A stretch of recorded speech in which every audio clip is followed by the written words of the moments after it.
Hello everyone, welcome to my deck tech for Amalia Benavides Aguirre, the greatest explorer since Dora. This deck is built off of life gain, triggering Amalia's Explorer ability to give you great card selection and grow your commander's power. There is a written primer guide for this deck on my Mox field. I'll throw the link in the description below. That primer will go more in depth than I will here. Go check it out and give it a like. Okay, the gameplay for this deck is very simple. You drop a Soul Sister or some sort of life gain effect, play Amalia, gain a bunch of life, and explore triggers. I'll talk about exploring more in depth later, but for now let's focus on the win cons.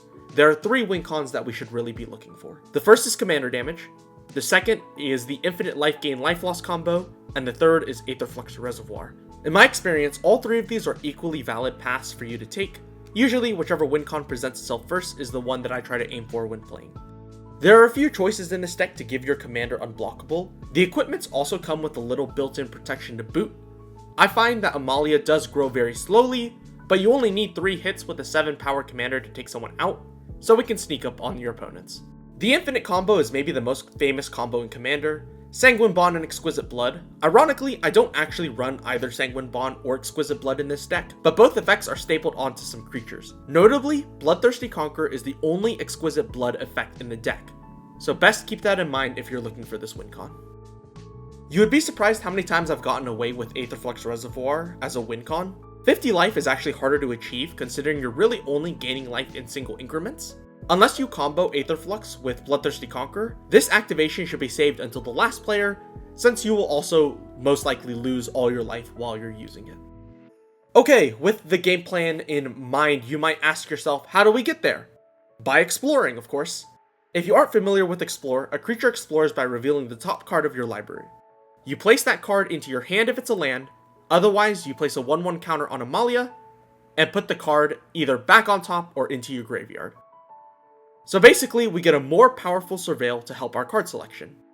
And I think that's where the power and fun of this deck is in full force. There are a lot of decision paths that you can take with each Explore, and mastering all the choices is rewarding. With that said, there are 4 reasons we want to explore. We want to grow Amalia's power, ensure we always have a land in our hand, thin our deck to reach a win con quicker, and fill our graveyard. Usually these goals are aligned, but there are cases where you do want to prioritize one over the other. If you're short lands, then aggressively bin cards until you explore a land. If you're close to swinging out with Amalia, keep a non-land on top to explore it multiple times for multiple counters. I can't go over every possible scenario that this deck has to offer, but I do want to give some general advice. If you're ever stuck at an impasse and unsure what to do with your Explore trigger, it's almost always better to go ahead and bin the card. Seeing more of your deck is generally better. I wanted to add a short section about Amalia at 20 power, as this is one of the most confusing parts of her abilities. The most important, number 1 prime thing to note is that you cannot respond to the destroy part of Amalia's trigger after you explore.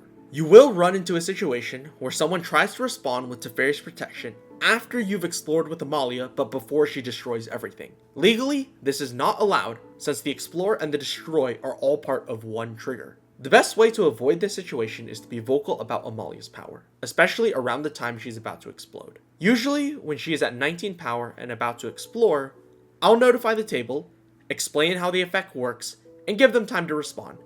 This is just the best way to avoid any confusion or arguments at your table. Okay, with all of that said, let's move on to talk about some of the good cards in this deck.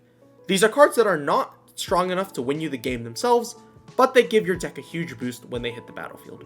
Karlov of the Ghost Council is basically your second commander. It grows very quickly with its life gain triggers and has a good removal option stapled on. This was actually the original commander of this deck before I switched it to Amalia. Can grow very big, is a great threat, and the fact that it can just spot remove anything with an exile effect is just super good. Exemplar of Light is a great card draw engine. You can explore, and then draw whatever you explored if you liked it, or if you didn't like it, put it in the graveyard and draw the next card. Super good, can grow very big very quickly, and also has flying stapled on for some evasion. Sunscorched Regent gives you life whenever your opponents decide to breathe. It's the best life gain effect in this deck, even though it is expensive at 5 mana. Super useful when it hits the battlefield. It'll instantly make you the threat, so just keep that in mind when you play it. Lurrus of the Dream Den, the infamous cat of magic. I have not talked much about the reanimation package in this deck. There is enough reanimation for you to feel very comfortable binning creatures with your explorers, which is why I always recommend aggressively placing your creatures in the graveyard. In my usual style, I like to run reanimates that put creatures directly onto the battlefield from the graveyard. And while Lurrus is not the only reanimate, it is one of the best. Please go check out the Mox field, like I said earlier, if you want to take a look at all of the reanimation spells in this deck.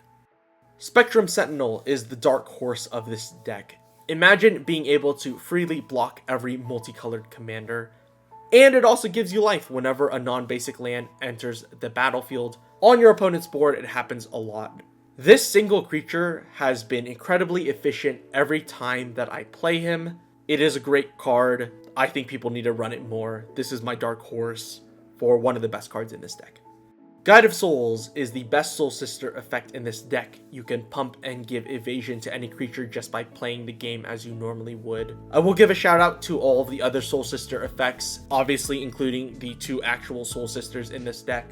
The fact that you can get life by any creature entering the battlefield, including on your opponent's boards, are huge and should not be overlooked. Delny Streetwise Lookout, you cannot go wrong with double triggers. All your Soul Sister effects on your creature should be doubled. That will also double your Amalia trigger since you have 2 instances of life gain. It's very good in this deck, will certainly make you the threat, and you should just play them. And that is the deck tech. There's a lot more I wish I could say or add, but I think keeping this video short and concise is the best way to do it. Please go check out the primer on my Mox field. There are a lot more in-depth explanations over there. If you have any thoughts or need some advice on the deck, drop them in the comments. I love responding and talking shop with people about Magic. While you're down there commenting, leave a like, subscribe, do all the YouTube things. Thank you for watching, and I'll see you in the next one.